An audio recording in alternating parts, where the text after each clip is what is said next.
This is a Ford Focus ST MK3. Okay, 3.5 if you want to get fussy. Either way, it's the fantastic hot hatch that you can use every single day.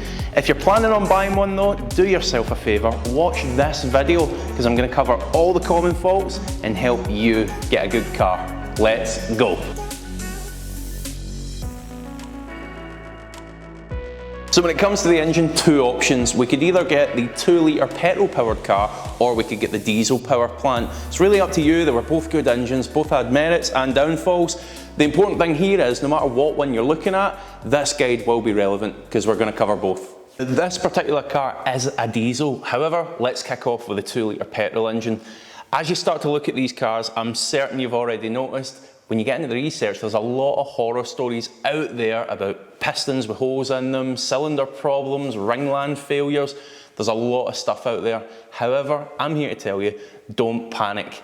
The failure rate is nowhere near as high as you think it is. When we compare the amount of these petrol engines made to the amount that have failed, it's really quite a tiny percentage. Why are these engine failures occurring, even if it is just a tiny percentage? Well, again, as you get into the research, an acronym you're definitely going to come across is LSPI. Now, what that refers to is the low speed pre-ignition. Essentially, a belief that flooring the throttle at lower RPMs puts undue stress onto the engine and eventually leads to failure. Now, it's feasible. However, what I would say, rather than pass opinion, is that out of all the engines I've come across, researched or seen, there's been barely one that's had that as the root cause. So what does cause the engine failure? Well, sometimes, unfortunately, it's just sheer bad luck. There's nothing you can do about it, even on standard engines. Now, on that note, there is one common denominator that always seems to apply when these engine failures occur, and that is performance mods have been put on the car. Now, don't jump on me. I'm not anti-performance mod whatsoever. What I am is anti-cheap performance mod. So if you look at one of these cars and there's lots of eBay performance bits on and maybe an unknown tuner has added a remap to the engine, I'd be inclined to walk away from that. However, reputable branded parts with a reputable, well-known, established dealer is a totally different story. Now, when it comes to the diesels, a much simpler affair.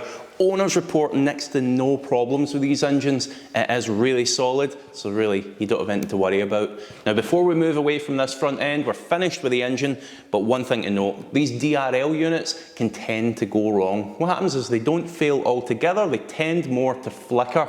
Now, Ford did issue a software update, but it doesn't always fix it. So make sure you test these DRLs, make sure they stay on and steady so you don't get hit with that problem. So when it comes to bodywork, thankfully, nothing too bad to highlight here. It is just a case of wanting to have a good general look over the car, and thankfully, the way that Ford built these, everything is really quite accurate, so spotting things like crash damage is quite easy. Now, it's definitely a car we want to do that on, as I say, because it tends to be driven a wee bit more enthusiastically than your average car. The only thing to note, and this is just like the Mark II Focuses, is the rear bumper can tend to rub on the rear quarter panel, and that can cause it to corrode. So careful with that one. Now, when it comes to the wheels, we can suffer a little bit with corrosion. Now, specifically, there's two places around the nuts, because they've got covers on them, that can trap moisture, and then it can be difficult to try and get your socket on them. Secondly, around the valve itself can tend to corrode, and the seal on the valve can have problems as well. So you want to make sure the tyre isn't deflating or losing pressure. And that's going to be tricky when you view a car at first, but it's well worth being aware of, and certainly if you notice any visual defects, make sure you bring that into the bargain, save yourself a bit of money. For this next problem, you definitely don't want to miss it. We'll get onto that in just a moment, but first up, a favour from you guys.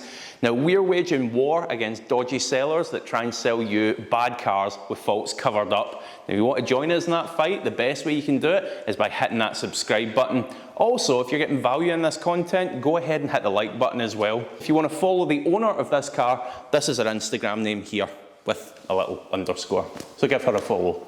Next up, bit of a weird one on such a modern car, but it can tend to be a bit leaky.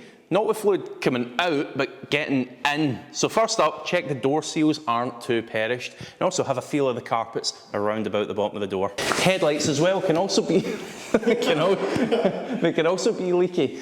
There was actually an official Ford bulletin wherein Ford would fit a vent to them and stop them condensating up so bad.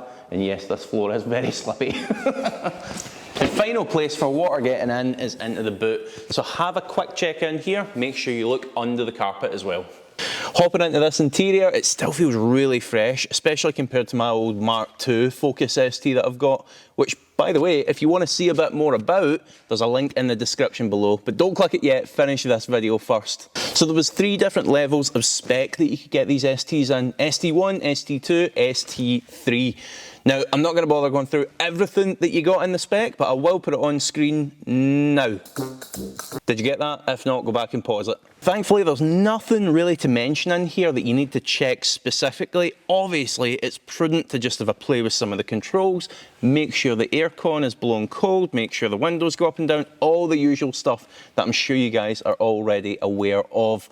Now, one thing I do need to highlight, however, is a problem with this. Now, it's not a problem as such, but thieves love the keyless go system on these cars. What happens is they'll either copy the signal from the key or amplify the signal, and the car thinks the key's present, can start it up and drive away. Now, for these final checks, we need to hit the road, so let's go.